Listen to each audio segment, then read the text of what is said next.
Thanks for joining us today. I invited my colleague Jen Willie on with us today. She is our lead regulatory attorney.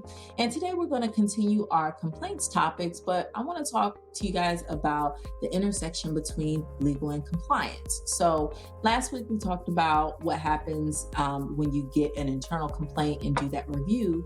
And this week we want to get into a bit about what happens after you've rejected a complaint and the client escalates. So Jen, what happens if we get a notice of arbitration?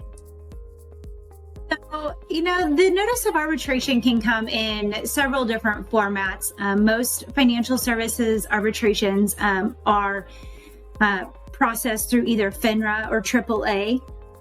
While the processes are really different for both of them, there are definitely some aspects to arbitration that apply across the board.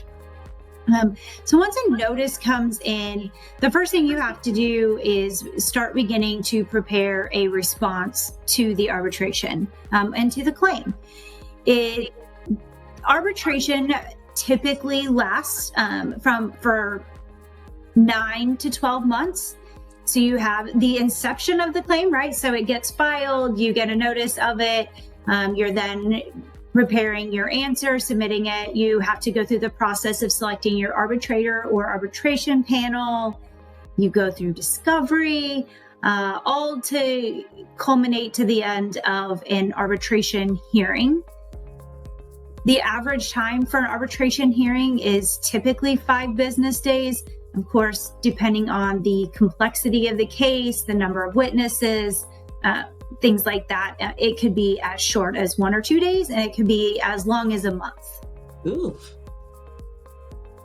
So it's definitely a longer process. And for those of you who are saying, oh my gosh, it takes a year to go through this process, by way of comparison, the average litigation in its counterpart in court lasts 2 to 5 years.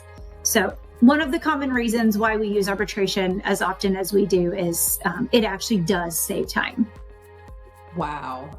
So still a year is a lot of time. So what does that cost? What are the results, the typical results of our arbitration case? Right. So the first cost that you have to always keep in mind, and I can't put a number to it for you, is the amount of time you're going to spend out of the office. You're going to have to help your attorney prepare your response, prepare for arbitration. And again, if you say 5-day arbitration hearing, that's a week that you're out of the office and you're not able to service your clients in the way you normally would. The fees associated with an arbitration hearing, so the cost of your arbitrator, your filing fees. If you are in FINRA, there's a member surcharge fee. Those typically range from $10,000 to $30,000 per case. And that doesn't include your legal costs and your expert fees, which, typically exceed $60,000 in most cases. So and again, you're looking at, $100,000, and that is a lot of money. Again, the equivalent in a court case is going to be, north of $250,000. Wow. So you do, again, while it is expensive, you do get some cost savings in arbitration. One kind of quick side note that I'll add to that is some E&O carriers do cover legal fees and expenses associated with arbitration cost.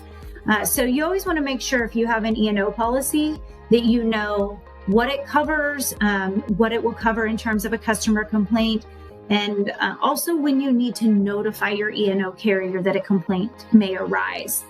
Some E&O policies require notice within 20 to 30 days of when you suspect or on notice that a complaint may or an arbitration may be filed, in which case if you get a written or oral customer complaint prior to the filing of an arbitration, your notice period could actually run from when you get the written or oral complaint.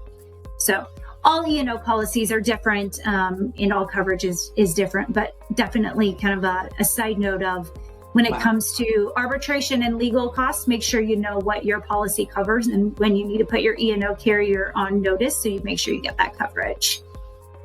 And so, Jen, we've gone through the process now. You have defended us in our arbitration. Like, what are our odds? Yeah, so, typically 70 to 75% of the customer complaints that get filed in arbitration get settled between the parties before they ever reach a final arbitration hearing. So can I give you a context? There's only a 25 to 30% chance that you even put on your full case in front of your arbitrator or arbitration panel. In that situation, of the cases that do go to an arbitration, I would say 35 to 40% of the time, the customer is awarded some amount. It may not be the full amount that they requested, but it's some amount north of zero. Wow. So that's been some great information. Were there anything else that you want to share with us today about arbitrations? The only other thing I will mention, as we kind of talked about those statistics, is we've also seen a shift in the stats whenever a party tries to represent themselves. FINRA is not, or AAA, the case administrators are not allowed to provide legal advice. They're not allowed to help the parties. So we do often see those statistics skew more to the losing side when a party chooses to represent themselves. So definitely a consideration, while the cost may be high, whether or not you want to represent yourself in that scenario. Well, I'm glad that you shared that information with us. And next week, I want to invite you back so we can talk a little bit about, the fallout from arbitrations and, just having a disclosure item on your form. So thank you again for spending time with us, Jen. As always, good compliance is good business.